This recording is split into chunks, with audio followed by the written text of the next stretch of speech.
Chow Mung Ban Den Voi Ken Bong Toi Trong Dem. Welcome to the channel Darkness in the Night. Tonight I will tell you a story from Cam Van Village, a place where the Luke Ha River runs muddy like blood all year round, and where people whisper about a century-old curse that robs the villagers of a peaceful night. Rain poured like a deluge, and wind bent the bamboo lining the riverbank. Thunder hammered the cliffside, booming like a ghostly drum. On a gloomy July night, the red dirt road from the river dock to the village turned to sludge. Black as ink, Ha Thien pulled his raincoat higher and took heavy steps. He had just hauled a load of timber back to the workshop. Soaked through, at a fork in the road stood an old, ruined pagoda, and he suddenly stopped. A flash of lightning lit the place up. Inside the sagging main hall sat a small child, hunched over, hair drenched and face smeared with mud. Ha Thien shivered slightly. Whose child is out in the rain like this? The child looked up. Big, black eyes stared with an unsettling gaze. I don't have a home anymore. The voice was small but clear, lost in the roar of the downpour. Ha Thien stepped inside, rainwater dripping from his conical hat onto his back. It's so dark. Why are you here alone? Where are your parents? The child was silent for a long moment, his eyes fixed on the pagoda doorway, where the dark seemed thick and heavy. They're all dead, not from illness, not from an accident. They were taken away by something. A gust of wind blew. The oil lamp in the corner guttered out. The whole hall went black. The roof tiles creaked as if something crawled across them. Ha Thien gripped his torch tighter. Explain, what do you mean, taken away? The child trembled. Every night there's a knocking in the walls. My father said it was termites at first, but it kept getting louder, like someone chiseling wood. Then my father died, my mother died, my uncles, my aunts, they all died. They looked asleep, but their eyes were wide open. Rain pelted through the broken roof, tinkling as it fell near their feet. Ha Thien drew a long breath. The name Cam Van had long been bound up with rumors of restless spirits, mass funerals, and houses with curses. He knew this was no ordinary matter. What's your name? Nok Min. How long have you been here? 2 nights. It's cold every night, but tonight the knocking followed me here. It's under the floor. Ha Thien turned to look. The pagoda floor was mottled and the old planks creaked. Sure enough, beneath the steady patter of rain came a regular talk, like someone tapping a rhythm. He felt a chill. Let's go. Staying here will bring trouble. Come home with me. The child hesitated. Aren't you afraid? Of course I'm afraid, but I'd be more afraid leaving you here. Thunder cracked the sky. Wind battered the ruined hall. Nok Min rose and followed Ha Thien into the storm. Rain lashed his face so cold it stung. But Ha Thien felt lighter once they were out of the pagoda. That night, back at the carpentry shop, he lit a big fire and handed Min a bowl of hot water. Eat some leftover rice to warm your stomach. Nok Min held the bowl with trembling hands. Am I really allowed to stay here? You can stay, if you learn the trade. A carpenter without an apprentice will lose the craft. You can learn while helping me. But there's one thing, don't meddle with ghosts. In this village, poking at them brings death. Nok Min bowed his head. The firelight cast his youthful face in a deep shadow. His eyes were unfathomable. I just want to know why my whole family died. If there's a way to break the curse, I'll do it. The fire popped softly. The 2 shadows on the wall stretched and swayed, as if a third presence stood quietly listening. Late into the night, rain slowed to a drizzle. Ha Thien lay on his rattan bed but couldn't sleep. He could hear insects chirping and wind whistling through the gaps. And, faintly, a tapping somewhere beneath the floor. He sat up and looked around. In the dark, Nok Min sat hugging his knees, staring down at the floor with wide eyes. Do you hear it? The boy whispered. They're following us now. That night Ha Thien tossed and turned, unable to sleep. The tapping beneath the floor had gone quiet for a while, but a musty smell rose from the earth, sharp and like long rotting wood. He sat up, poured a cup of cold tea, and listened. Across the bed, Nok Min kept his eyes wide open as if he hadn't slept at all. Master, they're calling me. Be quiet and sleep, there's work tomorrow. I can hear them. Their voices are under the ground. They call my name, just like at home. Outside in the yard a dog howled long and low, an eerie sound in the dead of night. Ha-Thien lit another torch and stepped into the yard. The rain had stopped and a crescent moon showed behind the clouds. He knelt and pressed his hand to the packed earth in front of the porch. The ground was cool, but it felt oddly like pressing his hand to a wet plank. He snatched his hand back. Back inside he spoke softly. Tomorrow we'll clean the workshop and check the foundation. This house has stood 10 years. I've never heard tapping under the floor before. Nok Min nodded, but his eyes stayed fixed on the boards as if hypnotized. The next morning the sun rose through heavy mist. Even the rooster's crow sounded hoarse. Ha-Thien picked up a hoe and pried up the planks at the corner of the workshop. A fetid stench hit them. The soil beneath was sodden and sticky. And strangely there were wooden stakes driven deep into the earth as if someone had buried them. Ha-Thien exhaled. It's not random knocking. Someone has planted something here. Nok Min squatted beside him and touched one of the stakes. I know this wood. It's jackfruit wood, with an engraving like an eye. Where did you see that? In my dreams. Every night a dark figure hammers and taps with a chisel. He told me to learn. I can hear the wood breathing. Ha-Thien stared at the boy. He knew that the carpenter's craft was full of taboos. Ancient master carpenters like Luban once used bound wood for protective charms. To seal a house, or even to harm, a child who hears wood speak was not ordinary. Listen carefully. Min, carpentry builds roofs to shelter the living. But used wrongly, it can kill. The wood under the floor is cursed timber. Digging it up will disturb vengeful spirits. Do you understand? Nok Min bowed his head. I understand, but if we don't dig it up, the knocking won't stop. Ha-Thien was silent a moment. Then he began to dig. Each swing turned dark soil. After a while the two of them hauled up 3 jackfruit stakes carved with strange characters. A coppery smell rose, like old blood. Nok Min gasped. They are looking at me. A sudden wind rose. The workshop door banged. For a moment Ha-Thien heard children crying, echoing from the 4 corners of the house. He threw down the hoe and grabbed Min's shoulders. Get outside. Don't look back. They ran into the yard. Cold sweat poured down even in the pale morning light. That night Ha-Thien carried the wood to the riverbank to burn it. But the flames died halfway as if someone had thrown water on them. Nok Min stood beside him, muttering, Don't burn it. It must be placed back in the right direction. If we burn it, they will be angry. Where did you hear that? In a dream. He said if we destroy it the wrong way, the whole village will suffer. Ha-Thien pressed his lips together. He had never taught the boy about the lethal forms of Luban magic. Yet Min spoke as if he already knew. He looked straight into Min's eyes. Tell me the truth. Who is the dark figure in your dream? Nok Min trembled. I can't see his face. Only the hand holding a chisel. The other clutching a wooden talisman. He says he wants to teach me how to open the door, so the dead can walk out. A chill ran down Ha-Thien's spine. He recalled old tales of a heretical carpenter who was once executed by the villagers. His body buried somewhere in Cam Van. Perhaps the vengeful spirit hadn't moved on, and now it sought a new disciple. He tightened his grip on the jackfruit stake in his hand. From now on, I'll teach you how to measure land and read the track. If you truly have this ability, you must learn to dispel, not to follow the path of evil. Nok Min nodded. I promise. As long as I can save the village. The night grew late. The river wind turned bitter cold. In the workshop, Ha-Thien spread a mat, set out an incense burner, and lit candles. He drew a Bagua diagram on the floor and placed the wooden stake in the center. The candle flames burned greenish-blue. Their shadows swayed across the walls. He chanted protective incantations, his voice low and heavy. The ground beneath the floor quivered slightly. Nok Min closed his eyes, hearing a steady knocking echo inside his head. Suddenly, a cold draft swept through. The candles snuffed out. From beneath the floor came a long, sorrowful sigh. Nok Min's eyes snapped open.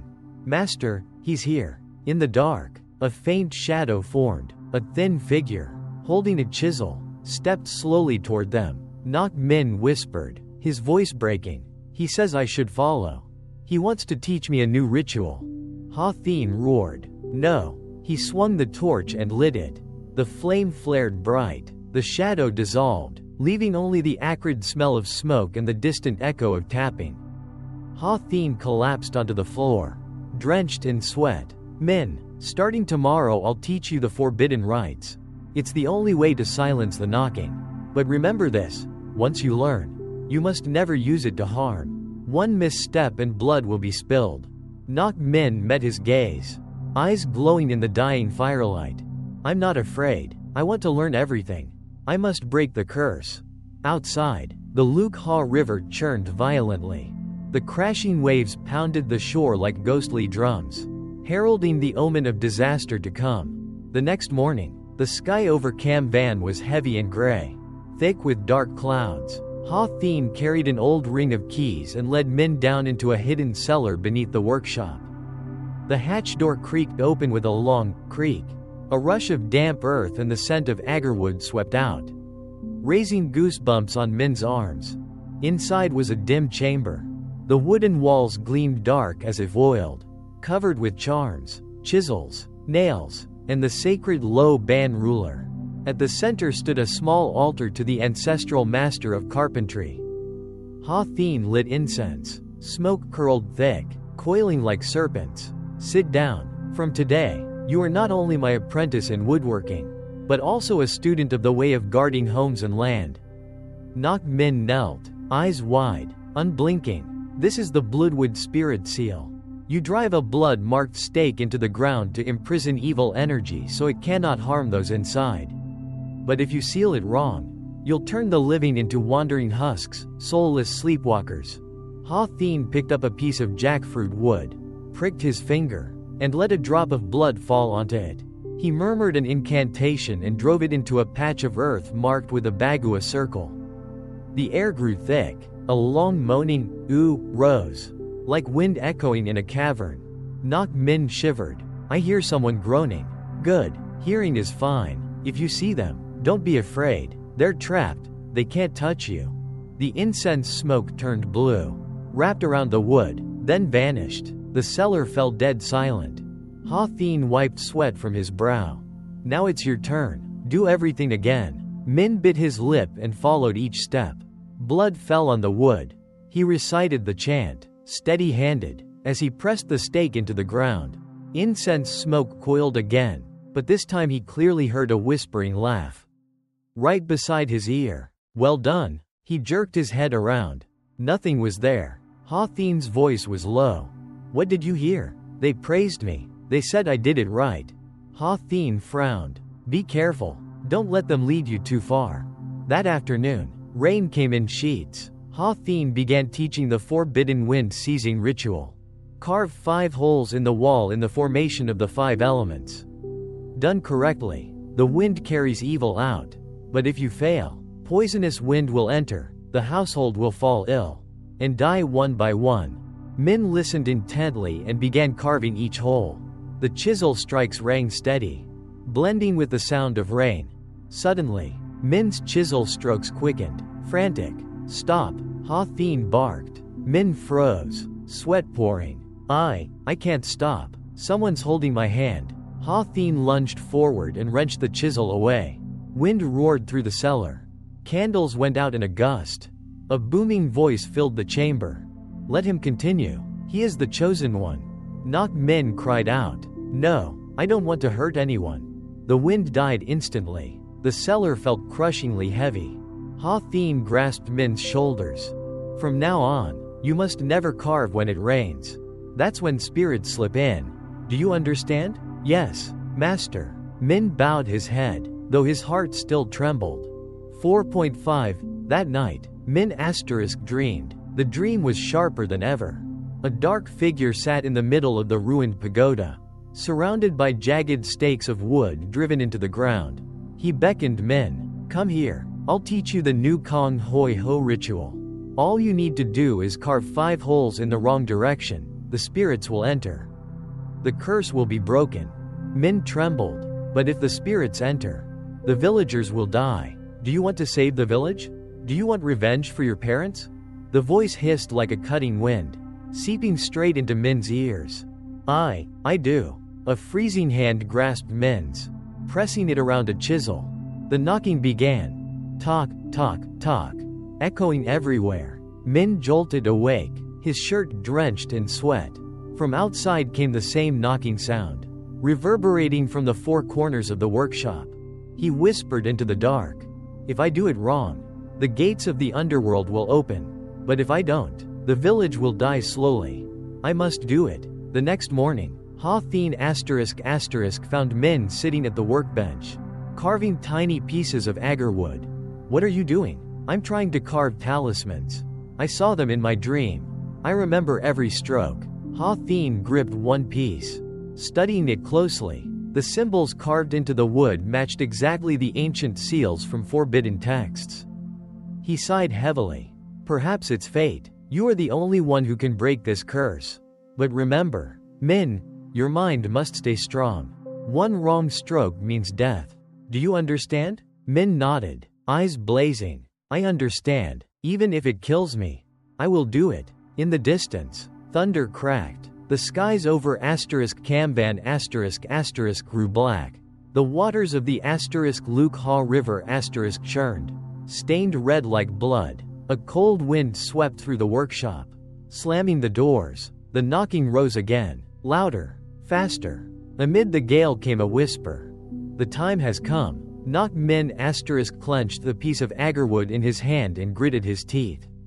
I'm ready. Hawtheen ** looked up at the pitch-black sky. Early that morning, the sky over Camban ** was leaden. Mist hugged the riverbank like a white sheet draped over the whole village. Hawtheen ** shouldered a bundle of agarwood, a brush, ink, and the * Thuok Luban. Knock Min * trailed after him, chisel and hammer in hand. Remember, today we only survey the ground. We do not dismantle anything yet. At every spot we unearth, mark the position and do not touch the sealed wood talismans. If you disturb them before the ritual offering is made, disaster will fall. Knock Min * bowed his head slightly. The two went first to the house of old * Tronqueen *, the wealthiest man in the village. The gate was tall but green with moss for some reason, as if time had eaten at it. Hawtheen ** set down the ruler and checked the orientation. The house faces southeast. Strange, southeast brings life energy. Yet the Keen household is sickly. Knock Min * squatted and pried the earth near the front yard.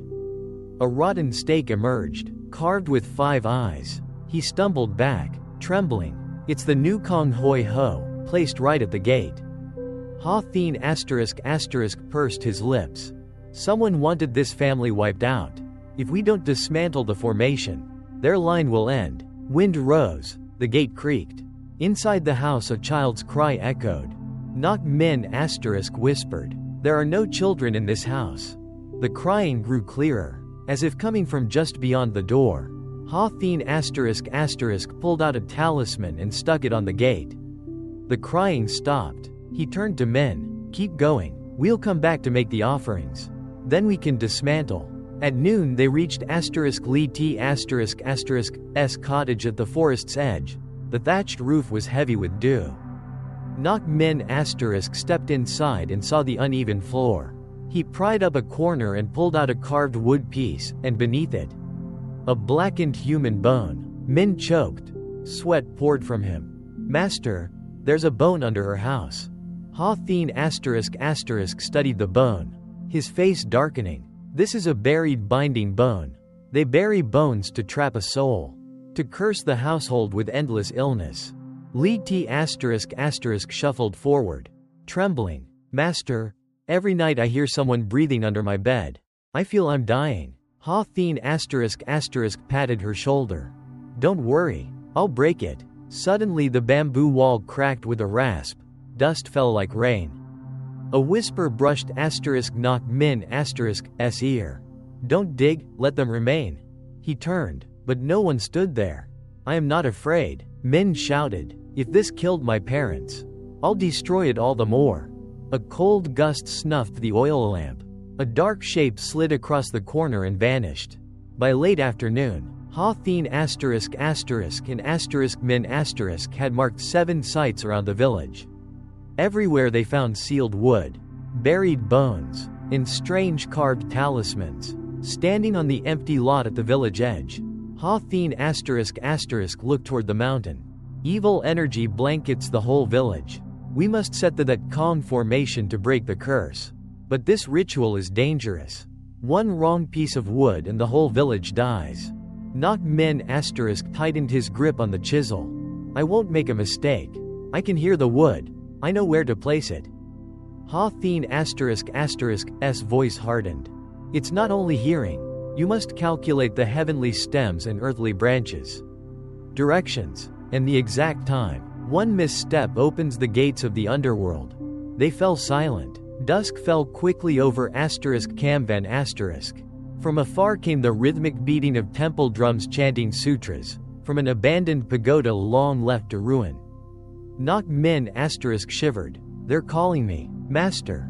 Don't listen. Tonight, wash and rest. Tomorrow we'll offer to the ancestors. Then begin dismantling the formation. That night the workshop was deathly still.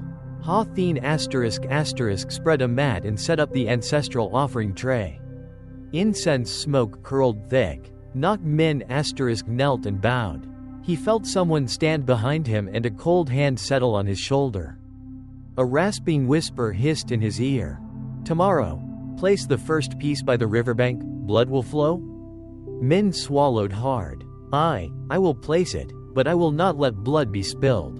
A loud cock sounded from under the floor. The ground trembled. Ha-Theen planted incense to seal and recited the chants. The knocking stopped. He turned to Min. Are you ready? Min stared at the flickering flame. I'm ready. Tomorrow I'll begin breaking the curse. Their shadows stretched long across the wooden wall. Outside, the Luke Ha roared. A real battle between the living and the vengeful dead was about to begin. Early that morning the sky over Kamvan churned with black clouds. Nak Min threw on his brown coat. Clutching a bundle of carved agarwood talismans, Ha-Theen tightened his belt and hung the Thuok Luban at his side. He warned him, place the first piece at the riverbank. It must face northwest. Once you finish, return immediately, do not look back. Nak Min bowed in acknowledgement. The two walked out to the Luke Ha The river ran thick and murky, swirling violently. Min knelt, dug a small hole at the water's edge, set the carved agarwood stake in place, and sprinkled chicken blood as an offering. Wind howled. The river turned a sickly red. Perch and carp writhed and then floated belly up. Sweat poured from Nak Min. He wanted to step back but his feet felt glued to the earth. A heart-piercing cry rose from beneath the water. Don't open? Ha-Theen yanked him upright. Go, don't look back. As Min turned away, a gray, mottled hand shot up from the water and seized the agarwood. The stake was driven in deep, the ground trembled violently. Then everything fell silent. Bad news spread fast. By noon the villagers swarmed the carpentry workshop. A man shouted, "Since this morning our cattle are dropping dead. The river's red as blood. Did you two do something wrong?" An old woman screamed, "My child lay sick and coughed up blood, now he's dead. Give him back." The crowd began pelting the workshop with stones. Nak Min trembled but stood in the doorway to block them. Listen to me, I'm breaking the curse to save the village. I'm not harming anyone. Someone pointed at him. You disturbed the buried curse. Now the ghosts rise. You're killing us. The mob roared. Ha-Theen stepped forward. Voice low and firm. Quiet. If we don't break it, more will die. I measured the track. This is the only way. The villagers fell silent for a moment, though suspicion lingered in their eyes. A man barked. Fine, I give you 3 days. If more die, I'll burn this workshop and tie you two up and throw you in the river. That night Nak Min could not sleep. He heard the clinking of chains beneath the house. 3 days. If you fail, all will come down here. He sprang up and lit a lamp. The flame threw shadows on the wall, revealing a lanky dark silhouette with its head cocked to one side. Min pressed himself against the wall, heart pounding. Who are you? A whisper rasped. An old soul of this village, bound beneath the earth. It hurts. I will free you, but don't harm the villagers anymore. The dark shape laughed a brittle laugh and dissolved into the wall. The next morning Min and **** moved to the second site and placed the next piece of wood. As soon as it was buried, a long, keening howl rolled from the forest. A murder of black crows erupted into the sky, blotting out the sun. Min shivered. Master, I think the spirits know we're breaking the formation. *** frowned. The closer we get, the fiercer they grow. We must be faster than them. By evening the entire village was swallowed by a dense mist. Footsteps sounded on the yard though no one was seen. Children wailed, dogs bayed. A woman ran to the workshop. Help me, my husband is hanging from the beam. His face frozen in a grin. Min and Ha-Thien rushed over. Indeed, the man hung suspended, eyes rolled back, mouth twisted into a smile. Ha-Thien drew a talisman and intoned a charm. The rope snapped of its own accord and the body fell, yet the corpse's mouth remained grinning. Min choked. It's still smiling. A chilling laughter echoed through the house. Windows slammed, wind roared. Min, run, Ha-Thien shouted. The two sprinted out. Behind them the house exploded outward as if set ablaze. That night the villagers gathered, torches lighting the yard like a small sun. Someone shouted, I told you. You've opened the ghost's door.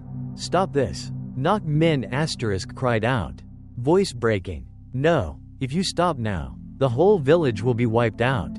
Give me one more day. The crowd argued loudly. Finally old * leaned on his cane and spoke up.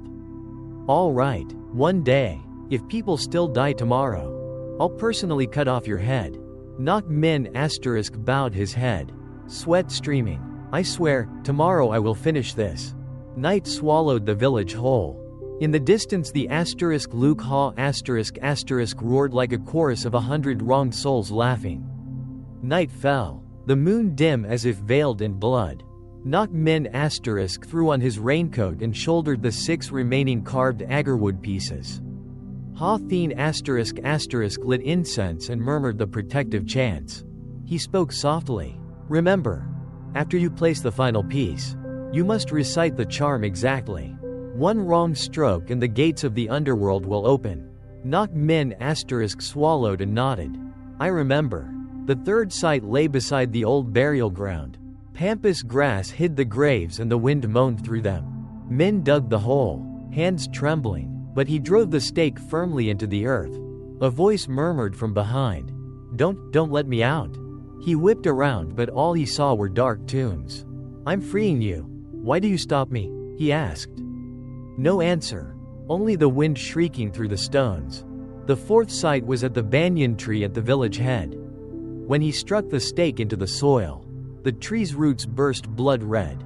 Blood sprayed like a fountain, spattering Min's face. He wiped his face and gasped. Master, even the tree bleeds. Ha-Thien ***'s tone turned stern. Do not be afraid. This tree has been cursed for 100 years, it resents. We must drive a binding nail, or the ghosts will pour out. He hammered an iron spike hard into the ground. The banyan shuddered, then fell silent. At the fifth site the rain began to fall. Lightning forked across the sky, illuminating shadowy figures standing along the road. Motionless, watching the two of them. Min panted, Master, they're following us. Don't look, dig faster. Ha-Thien barked. Min buried the stake. His hands were cut and blood mixed with mud. Behind him, giggling laughter crept closer and closer. As he finished tamping the earth, a gust of wind knocked both master and apprentice to the ground. When they rose, the dark shapes had vanished. The sixth site lay at the forest's edge. The moment the stake was set, wild, frantic howls rose from the woods. Feet thudded as if dozens of people ran circles around them. Hawthorne drew a talisman and traced it in the air. The candle flame flared, revealing dozens of pale faces half hidden among the trees. Nok Min shouted, "Go, I will free you." The faces dissolved and the screaming faded. Only the final sight remained. That night the Luke Ha roared like a beast. Min knelt and planted the last stake. He took up the brush and began to write the charm on the ground. His hand shook and sweat poured like a downpour. A hiss breathed in his ear. "One wrong stroke, and all will come down here with me." Min gritted his teeth and finished the writing. But lightning flashed, throwing his body off balance. The final stroke slipped a little. The earth trembled. The river split open into a great fissure. Water boiled and frothed. From the river dozens of pale hands clawed upward. Wails and screams merged into a single chorus. Nok Min staggered back, panic-stricken. "Master, I wrote it wrong." Hawthorne yelled. "Erase it, rewrite it." But it was too late. The invisible gate in the sky yawned wide. A blast of icy wind struck them, sending both crashing to the ground. Dark shapes poured from the river, spilling across the bank and seeping into the village. Dogs howled. People screamed from every direction. Houses began to collapse one by one. Children screamed. Doors were hammered and beaten. A man ran into the street, his body a flame red, shrieking before he fell. Nok Min clutched his head. "I have killed the whole village." Hawthorne gripped his shoulder hard. "Listen to me, we must fix this now, or everyone will die." They sprinted back to the workshop, gathering jackfruit stakes and binding nails. Hawthorne bit his hand to drop blood and redrew the talismans. "Go, seal the village gate before dawn," he ordered. Min ran through the rain with the wood clutched to his chest. Dark shapes pursued them, screaming like torn winds. He knelt at the village gate and carved the charm again. Blood mixed with the rain, the earth frothed. Then a scream rose from all around. The dark figures dissolved into smoke and the wind died. Camban fell into a stunned silence. At dawn the villagers emerged, faces ashen. Half the village had died during the night. The survivors fell to their knees and wept. Nok Min collapsed before the gate, eyes hollow. "I saved them, but I also brought ruin." Hawthorne stood silent, staring at the village of mourning. This is only the beginning. The one who set that formation long ago has not yet revealed himself. He will return. A faint breeze stirred, and the cries of wronged spirits still floated on the wind. Morning broke over Camban, leaving only ruin. Collapsed roofs lay in heaps. Beams snapped in half. Survivors sat dazed in their courtyards beside the shrouded bodies of loved ones. Muffled sobbing spread across the village. Nok Min staggered through the mud, his clothes caked with dirt and blood. His eyes were blank, lips moving as if speaking to someone unseen. "I set the stakes again, so why did so many still die?" He looked down at his hands, dried blood crusted beneath every fingernail. Hawthorne sat by the well, eyes closed, his face hollow, hair disheveled. Villagers gathered to surround him. A man shouted, "You said breaking the curse would save us. Half the village is dead. What do you say now?" A grieving mother screamed, "My child was dragged into the river. I saw it with my own eyes." "This is your doing." The crowd roared with accusations. Someone hefted a stick. Stones clattered against the workshop walls. Nok Min rushed to block them. "Please don't destroy the workshop. Without this place we can't perform the rites. No one can be saved." An old man with a cane stepped forward, eyes bloodshot. "You dare still say save? You're a cursed star. You dragged ghosts here to slaughter us." Min pressed his lips tight. "If I hadn't acted, the entire village would already be gone. I swear I'll correct the formation and bring peace to those who remain." The crowd fell silent a moment. Then the old man spat on the ground. "You have 3 more days. If there's still death, we'll bind you and sacrifice you to the river." That afternoon the village buried its dead. Coffins lined the fields in a grim row. Incense smoked thick in the air. Children wailed in their mothers' arms. Dogs howled endlessly. Nok Min knelt before the mass grave, whispering, "I'm sorry, one wrong stroke, but I'll fix it." A cold hand settled on his shoulder. It wasn't your fault, another will kill again. Min turned. A shadow stood among the graves. Who are you? The figure whispered. He is coming back, the master of the old formation. You have not won yet. Then it vanished. Min shook, teeth chattering, and ran back to the workshop. That night Hothin prepared the ancestral altar. He lit incense and called to the spirits of the craft. Guide us, masters. The formation is broken. Why has the malice not dispersed?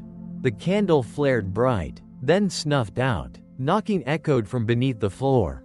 Nok Min heard the words clearly. Another has rebuilt the formation, in Dong Quan. Hothin's eyes snapped open. Dong Quan, that's where a successor of the Dark Masters hides. He turned to Min. My son, if you want to save the village, you must go to Dong Quan and face him. Nok Min gripped his chisel. Drew a deep breath. I'll go, but before I leave, I'll set protective seals, or the village will be ravaged again. That night he moved through the 7 cursed sites, driving fresh binding nails. Each strike was answered by howls, as if he were pinning spirits to the ground. Don't bind us, we want freedom. Min whispered. Forgive me, but I must guard the living. The cries dwindled, then fell silent. When he returned to the workshop, a stranger stood at the gate, dressed in black, his face hidden under a wide hat. His voice rasped. You are Hothin's disciple? Min nodded. Who are you? The man lifted his head, eyes glowing red. I am the keeper of Dong Quan's formation. You broke Cam Van, now you will pay. A freezing wind swept past. The talismans on the workshop door ignited and crumbled to ash. Min staggered back, heart hammering. What do you want? The man sneered. I want to see if you dare protect this village one more time. Then he dissolved into smoke. Nok Min collapsed to his knees, drenched in sweat. Master, we're about to face something worse than last night. Hothin gripped the Thuok Lo Ban tightly. Then we prepare. This time we cannot fail. If we lose, the entire village will follow him into hell. Outside, the wind wailed long and hollow, like the laughter of demons rippling through the night. A misty rain hung in the air at dawn. Nok Min pulled his raincoat tight, slung a satchel holding the Thuok Lo Ban, chisels, talismans, and binding wood over his shoulder. Hothin walked him to the village edge and murmured a last instruction. Travel by day, sleep where there's a fire. If you ever hear your name called at night, bite your tongue until it bleeds, do not answer. Nok Min nodded, his heart heavy. He glanced back at Cam Van one last time. Funeral smoke still rose from the shattered roofs. The road to Dong Quan wound through dense forest. Insects droned and a nearby stream babbled, yet the air felt thick and stagnant. Halfway up a slope Min heard footsteps behind him. He whirled, there was no one there. A soft voice drifted through the trees. Min, come back, the village is cold. He clenched the chisel in his hand. No answering. Don't answer, don't answer. The call grew nearer. Come down to us, it's warm under the river. A freezing hand shot out from the underbrush and grabbed the hem of his coat. Panicked, Nok Min bit hard on the tip of his tongue. Blood filled his mouth with a metallic taste. The hand dissolved into smoke. The woods fell silent again. By nightfall he found an abandoned shrine by the road. He made a small fire and hugged his knees. Wind whistled through the broken tiles and scattered the embers. Darkness swallowed the mountain. Suddenly the cackle of children drifted across the courtyard. Hi, let me play with you. Nok Min tossed a pinch of salt toward the doorway. The laughter warped into a mournful cry. It hurts, why do you drive me away? A pale figure slid across the veranda, long hair trailing the ground. Nok Min pulled out a piece of agarwood, carved a quick charm on the spot, and set it by the door. The white figure stopped and stared at him. You smell like him, you look like him. Min froze. Who is he? The figure vanished, leaving a rotten, acrid stench behind. The next morning Nok Min pressed on. Around a bend he found a woman sitting in the road, dressed in red, hair veiling her face. "Young man, please stop, tell me the way back to Cam Van." He kept his distance, wary. "Cam Van is just behind you, go straight on." The woman looked up. Her face had no eyes, only deep, black hollows. "No, I want to return to Cam Van with you." She lunged. Knock min asterisk struck the asterisk thuok Luban asterisk on the ground 3 times. The sharp talk talk talk echoed. The red shadow convulsed and dissolved into thin gray smoke. That afternoon he reached the stone bridge into asterisk Dong Quan. The river beneath was black, not a single fish stirred. The wind reeked of rot and old blood. A man sat waiting in the middle of the bridge, cloaked in black and leaning on a staff. "You came on time." Knock min asterisk frowned. "Are you the one from last night?" The man smiled thinly. "Yes, Dong Quan has been expecting you. But are you sure you dare cross?" From the water dozens of pale hands thrust up and waved. A chorus of whispers urged, "Step down, come down, join us." Min swallowed. "If I don't go, Cam Van will die. I must go." The man laughed and took a step back, then stepped forward. The bridge shuddered, as if something tugged it. The water beneath bubbled. Knock min asterisk drew a deep breath and stepped onto the far bank. Beyond the bridge a towering wooden gate rose, carved with warped asterisk Luban asterisk characters. Dozens of straw dolls hung from the lintel, their heads dangling. A voice called from inside the village. "Welcome, Ha Thien's disciple, to Dong Quan. You will learn what true Luban is." The gate swung open, and the stench of death billowed out thick and heavy. Knock min asterisk tightened his grip on his ruler and walked in. Behind him the gate slammed shut. Inside asterisk Dong Quan, houses stood scattered and all were tightly locked. Charms stained with blood were nailed to the walls. The twisted characters seemed to writhe. The clack of wooden clappers, asterisk cock, cock, echoed everywhere, mingling with low, droning ritual chants. Knock min asterisk pressed deeper into the village. At the communal courtyard a huge fire blazed. Around it a dozen or more figures in black robes knelt in a circle, heads bowed to the ground. A tall, gaunt man stood at the center, his face hidden behind a wooden mask. He spoke in a hoarse voice. "Disciple of asterisk Ha Thien asterisk, you have come at last. The rite is nearly complete, you will be the final offering." Knock min asterisk stepped forward, jaw clenched. "Are you the one who rebuilt the formation at asterisk Cam Van asterisk?"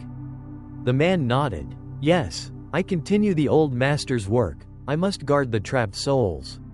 You broke the formation, so I was forced to rebuild it. That is balance." Knock min asterisk narrowed his eyes.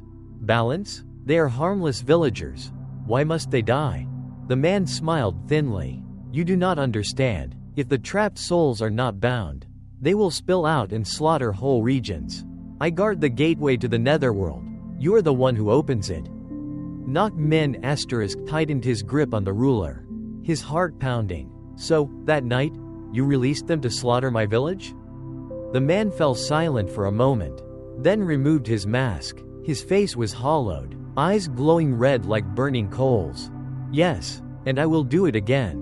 Cam Van asterisk asterisk must become a sacrificial ground so these wronged souls do not spread across the world." The black-robed circle began to beat gongs and paint blood upon the earth. Within the ring of flame, shadow forms sprouted, children, women, elders, all without eyes. Cries and moans rose all around. "So cold, so hungry, kill them, feed us." Knock min asterisk was hauled into the center of the courtyard. A black-robed man seized his arm and forced him to his knees. He struggled and cried out, "Release me, I came to break the formation, not to be sacrificed." The leader lifted a staff carved with warped asterisk Luban asterisk characters. "Ready to strike down, you will become a new sacred pillar. Your blood will nourish this formation for another 100 years." Gritting his teeth, Knock min asterisk drew his chisel and drove it straight into the ground. A ringing king resounded. The earth split. A plume of dark chi rose up. The entire courtyard shook. The leader stepped back and shouted, You dare destroy the rite in the middle of the ceremony? Panting, Nok Min mouthed an incantation. 7 stakes, 7 directions, break every bit of evil. Flames leapt higher. The shadow forms howled in piercing chorus. Several of the black-robed were flung backward, rolling on the earth, frothing at their mouths. The leader roared, "Stop! Do you want the whole of Dong Quan swallowed by demons?" Nok Min stared him down. "If I must choose between binding the dead and slaughtering the living, I choose to free them all." He drove the final stake into the ground. The earth burst open, a whirlwind swept through. Screams thundered, as if 1,000 souls were released at once. When the smoke cleared, the courtyard lay empty. Only Nok Min remained, kneeling on the scorched earth, his hands shaking. The leader had vanished. Only his voice echoed from afar. "You have chosen the path of blood. From now on, demons will follow you to the end of your days." Nok Min collapsed, tears flowing. "I'm sorry, Master. I destroyed it all. What will become of my village now?" He looked up and saw the sun pale on the horizon. Dong Quan was silent. The clacking of wooden clappers had ceased. He rose, wiped the blood from his face, and murmured, "From now on, I will not let innocents die unjustly. If the demons follow me, I will drag them down with me." Nok Min turned his back and walked out of Dong Quan. Behind him the wooden gate burned itself to ash. The sky burned a crimson red that afternoon. Nok Min trudged along the road back to the village. Mud plastered his pant hems. The Thuok Luban at his side was streaked with dried blood. The village gate came into view. But there were no dogs barking, no children playing, only the smell of incense hung thick in the air. As Nok Min stepped through, several men with clubs charged out. "Stop, you dare come back here?" One pointed a finger in his face. "Someone else died in the village last night. Where have you been these past days?" Nok Min swallowed hard. Voice hoarse. "I went to find the one who re-established the curse. I broke the formation, the village will be at peace." An old woman sobbed. "My child turned purple and bled from the nose." "You call that peace?" Shouts and curses rose. "You're a demon. Kill him." Just then Hathin stepped out of the workshop. Pale-faced. "That's enough. Let the boy speak." The crowd backed up a few paces. Nok Min rushed to catch his master. "Are you all right, Thay?" Hathin sank onto the step. Exhausted. "These last days, I hear the knocking every night. This morning someone drew blood warding marks in the shop. Someone is taunting us." Nok Min gripped his hands. "It's him. He's not dead. He wants us afraid." Hathin looked straight into his eyes. "Are you certain you can break it all?" Nok Min was quiet for a moment. "I'm not sure, but if we don't do it, the whole village will die." That night the carpentry shop burned lamps all through the hours. Nok Min redrew the protective talismans and sketched the that Kong diagram on the packed earth. Sweat trickled and mixed with wood dust. He muttered to himself, "This time I must not make a mistake, no more mistakes." Outside, dogs howled. Children's cries drifted faintly. "Open the door for us, it's so cold." Nok Min bit his lip until it bled. "I won't open it. I won't open it anymore." Around midnight there was a furious pounding at the door. "Thay Hathin, come out." Nok Min opened the door.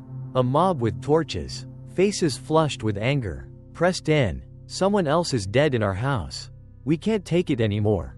Hathin stepped forward, leaning on his cane. "Calm down. Let me measure the track in the morning." A man yelled, "No measuring. Hand Min over to us, or this workshop burns." Nok Min stepped forward, voice trembling. "If killing me saves the village, I will accept it, but if you kill me, no one will be left to break the formation." The crowd fell silent for a few seconds. An old man growled, "You have 3 nights. If people keep dying, I swear I'll hang you from the village gate." When the crowd dispersed, Hathin collapsed onto the ground. He coughed violently, Blood trickled from his mouth. Min, I don't think I'll make it through this. Nok Min asterisk panicked. No, I'll save you. Thay. Ha Thien asterisk asterisk squeezed his hand. Gasping. Listen to me. Tomorrow night you must go to the riverbank and dig up the wooden box I buried long ago. Inside is the ancestral sealing talisman. Only that will lock the nether gate. Nok Min asterisk nodded, eyes burning with resolve. I promise, even if it costs my life. He didn't sleep that night. A full moon hung low, pouring white light across the yard. The wind whispered like someone crying in his ear. Standing before his master's altar he murmured, if I don't return tomorrow, forgive me, Thay, I must finish this. Outside, a stranger's shadow stood beneath the banyan tree, laughing bitterly. Tomorrow it ends. Nok Min asterisk looked out, his gaze hard as flint. No, tomorrow is the day you die. Dawn approached. Nok Min asterisk lay exhausted and dozed beside his master's mat. The first rooster crow startled him awake. Ha Thien asterisk asterisk lay motionless. His eyes were closed, a faint, peaceful smile on his lips as if he had finally laid down his burden. Nok Min asterisk trembled as he placed his hand on his master's chest. There was no pulse. He collapsed to his knees, forehead hitting the earth. Thay, please don't leave me. I'm not finished. I haven't saved the village yet. His voice broke and tears soaked the mat. He stayed there a long time, until the sun rose, blood red. Villagers gathered at the doorway. Looking in, one spoke up. Ong Ha Thien is really dead. My God, this house brings nothing but bad luck. Another called out. Min dug last night, now his master's dead. He brought the ghosts here. Murmurs swelled into shouts. Stones were thrown at the workshop wall. Drive him out, or the whole village will die.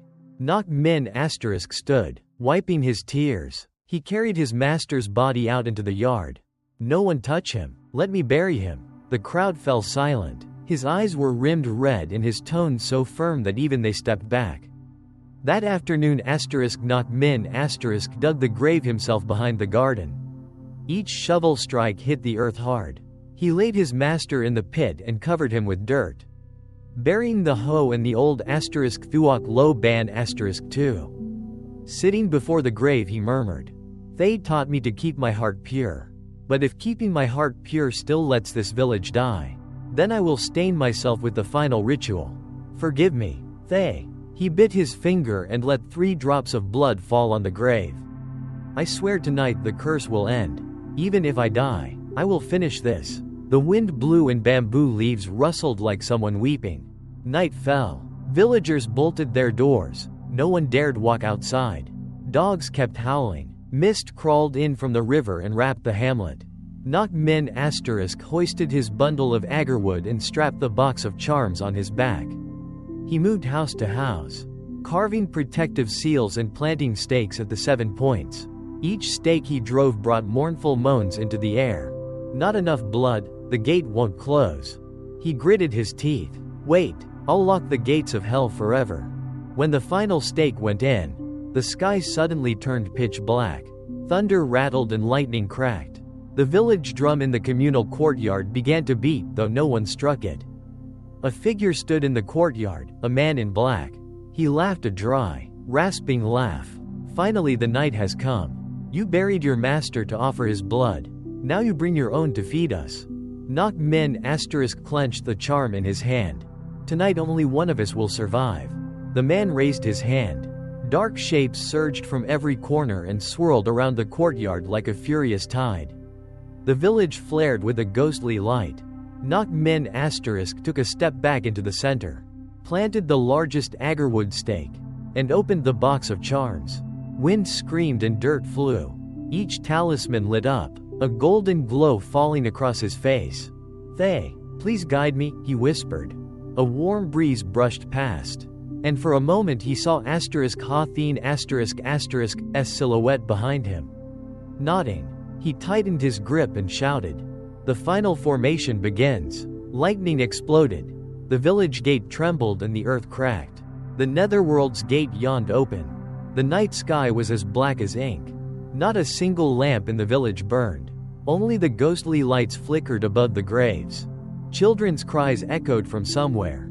Roosters crowed in a broken, wrong key. Dogs howled without end. Villagers panicked, bolting their doors and huddling together. Trembling, but the doors could not hold. Dark shapes seeped through the bamboo walls, slid under cracks, and slipped into houses. A sharp scream tore out from *Tronqueen ***'s house. Smashing sounds. A voice shrieked, "Help me, it's dragging my legs." The door burst open. Trong *** was hauled outside, dragged through the mud. His eyes rolled back, foam at his mouth. Blood leaked from his ears and nose, staining the ground red. Nok Min * stood in the village square, hands shaking. He drove the first agarwood stake into the earth. A circle of protective light bloomed from the wood. "Thay, please bless me?" The surrounding shadows hissed. "Blood? Need more blood?" The man in black appeared on the communal hall roof, his voice cold as ice. "You want to lock the nether gate? Then I'll throw it wide open." He raised his hand. The village gate cracked. A red glow spilled out like hellfire. A cold gust blew, ruffling hair on every head. White forms crawled through the fissures, long-haired women, headless children, faceless men. They moved in a slow ring around the village, their footsteps a dry rasp. Nok Min * swallowed hard and grabbed the second stake. He ran to the earth temple and drove it in. The stake burned like a coal. Immediately several dark shapes were torn apart and turned to smoke. But the rest screamed in fury. They burst into houses, battered doors down, dragging people into the yard. Screams rose across the village. "My God, help, my child. It's holding my child. Don't open the door. It's outside." Nok Min * chanted as he ran. The third stake went into the riverbank. The water boiled and foamed white. A huge black shape rose from the river, long like a serpent, hair covering its face. It slithered up the bank and laughed cruelly. "Tonight is our night?" Nok Min * gritted his teeth and sliced the air with the *thuok Luban. The clack cock rang out. The serpent shape froze and slid back into the water. He panted, cold sweat down his back. "Move fast. If we don't, the whole village dies." From afar the communal drum thundered, though no one struck it. The drum beat like a giant heart, urging them on, clutching the box of talismans. He scanned the village in chaos. "Tonight, either I live, or this village dies." He ran to the great banyan where the fourth stake belonged. Behind him the dark shapes surged like a flood, shrill laughter. The cracking of bones. After planting the fourth stake he collapsed, breathing hard. A cold hand grabbed his shoulder. The man in black whispered in his ear, "You think rotten stakes alone can hold back hell?" Nok Min * screamed and flung a pinch of salt at him. The man staggered back and laughed dryly. "Good. Tonight your blood will be enough to close the formation." He vanished. Only the wind howled through the banyan branches. Nok Min * bit his lip until it bled. He flung back his hair and shouted into the night, "If blood is required, I'll use my own." He drew a knife and sliced across his palm, letting blood pour into the banyan's roots. The ground trembled. Light from the four stakes connected, forming a web of red light. The whole village flared in a gruesome red glow. Cries and maniacal laughter mingled, filling the air. The earth trembled. Thunder cracked like a slaughterhouse. The ground split into jagged fissures. A rank, metallic stench rose everywhere. Villagers screamed and scattered, but the dark shapes surrounded them from all sides. People were dragged along the ground. Others hung suspended in midair. The snapping of bones clicked with the sound of torn, agonized cries. Nok Min * gritted his teeth, shouldered his bundle of agarwood stakes, and ran for the village gate. He drove the fifth stake into the earth just as a pale figure lunged. Light from the stake swept across it. The spirit burned and collapsed into smoke. The black shapes howled, "We're hungry, we want more." Min didn't look back. He sprinted straight for the communal hall. He planted the sixth stake in the courtyard. The hall shook, tiles rained down. From the roof the man in black stepped out. He flung his mask to the ground, revealing a gaunt face with milky, dead eyes. You think planting 7 stakes finishes this? I'll tear you apart before you can put down the last one. He flicked his hand. The whole courtyard turned to sucking mud and pulled knocked Min down. Ghost slithered up from the mire, clawing and biting. Min struck the Thuok Luban on the ground 3 times. Cock. Cock. Cock. Light flashed. The mud split and he leapt free. Clothes soaked in blood, hands trembling. Don't fall. If you fall, it's over. He rushed toward the final mound where the 7th stake had to go. The man in black followed, laughing hoarsely. Run, the more your blood sprays, the merrier the ghosts are. A little ghost child blocked his way. Its eyes were hollow, its grin wide. Stay and play with me. Min froze. It wore the face of the brother he'd lost as a child. He bit his lip until it bled. I'm sorry, I can't. He pressed a talisman to the child's forehead. The child crumbled into ash and the wind blew it away. Tears and sweat blurred his vision. He drove the 7th stake in. A pillar of crimson light erupted and spun into a column of fire. The man in black roared. No, you will not seal the gate. He lunged with a rusted chisel. Knock Min parried with the Thuok Luban. Metal rang sharp and cruel. The attacker slammed him down. Mud swallowed half his body. Blood soaked the 7th stake. But that very blood made the charm blaze brighter. The ring of 7 stakes closed. A whirl of wind sucked the dark shapes into the village center. The ground heaved. The communal hall collapsed. Houses toppled. Trees crashed down. The village shook. A storm of wails and screams. Knock Min pushed himself up on shaking arms. Gasping. The gate is closing. Just one last incantation. The man in black thrashed, half dragged into the vortex, and howled, You will die with me. Knock Min shut his eyes and spoke the final charm quickly. The wind shrieked. The red light stabbed the sky. Then, like an apparition, Hawtheen appeared. He laid a hand on Min's shoulder. Voice low. You did well. Now give the last blood and the formation will lock. Min nodded, bit his tongue, and spat a spray of blood onto the 7th stake. The column of light detonated, the whirlwind stilled. The man in black was torn apart, scattered into nothing. Silence fell over the village. Only wind whistled through the ruined roofs. Knock Min collapsed, utterly spent. Blood pooled dark on the ground. The Agarwood stakes still glowed faintly, like a fading heartbeat. The village is quiet now. He smiled weakly and closed his eyes. The waves of the Luke Ha rose, curling around his body and slowly pulling him out. Further and further. The sun rose. Its first light fell over the village, broken roofs. The communal hall's columns split in 2.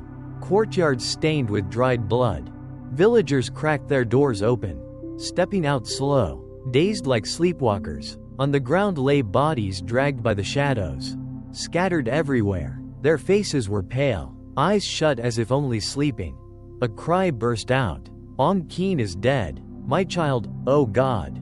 Where is my child? Lamentations swelled through the hamlet. Incense smoke curled, and the metallic stench still lingered in the wind. They gathered at the riverbank. Only red-tinged mud remained, no trace of Knock Min. In the empty clearing, the Thuok Luban stood upright. Grass scorched black around its base. No one dared to touch it. The elders shivered. That was Hawtheen's tool. Min left it behind to guard the village. A child tugged at his mother's dress, whispering, Last night I heard knocking, cock, cock, like someone woodworking in the shop. Silence fell. Only the wind whistled through the torn bamboo walls.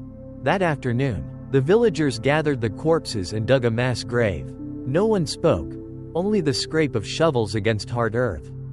When they finished, walking back past the abandoned carpentry shop, they saw a faint glow inside. A steady tapping rang out. Cock, cock, cock. One man swallowed hard. Maybe Min hasn't gone far. Another pulled at his sleeve. Don't say that. When night falls, close your doors early. From then on, Every year at the 7th month's full moon, the sound of knocking echoed across the village. Sometimes people glimpsed a boy in a brown tunic, carving wood beneath the banyan tree, his back turned to the communal hall. Anyone passing would bow silently. No one dared to call his name. They only warned each other. Don't anger the carpenter who guards the village, or else the gate of the underworld may open again. Camban *** gradually revived. Yet on stormy nights, the whole village still lit red lanterns and prayed before the altar of the ancestral master. The elders warned their children. The Luban craft is a double-edged blade. Misuse it by even a hair, and you'll pay in blood. The wind from the river carried faint knocks into the distance, a reminder that *** was still there, guarding the village until no restless soul dared return. This story comes to an end. Thank you for listening until this very moment. If you enjoyed it, please give us a like and subscribe. Your support is a great motivation for us to bring you more haunting tales. If you have any questions or notice any mistakes, leave a comment below. Thank you for watching, and *bong toi trong dem ***, we'll see you in the next story. The content of this video belongs to the ghost story fiction genre, created purely for entertainment, to bring a chilling experience to the audience. We do not promote superstition or encourage any dangerous actions mentioned in the tale. Any resemblance to real people, places, or events is purely coincidental. Sincere thanks to our viewers for accompanying ***bong toi trong dem ***.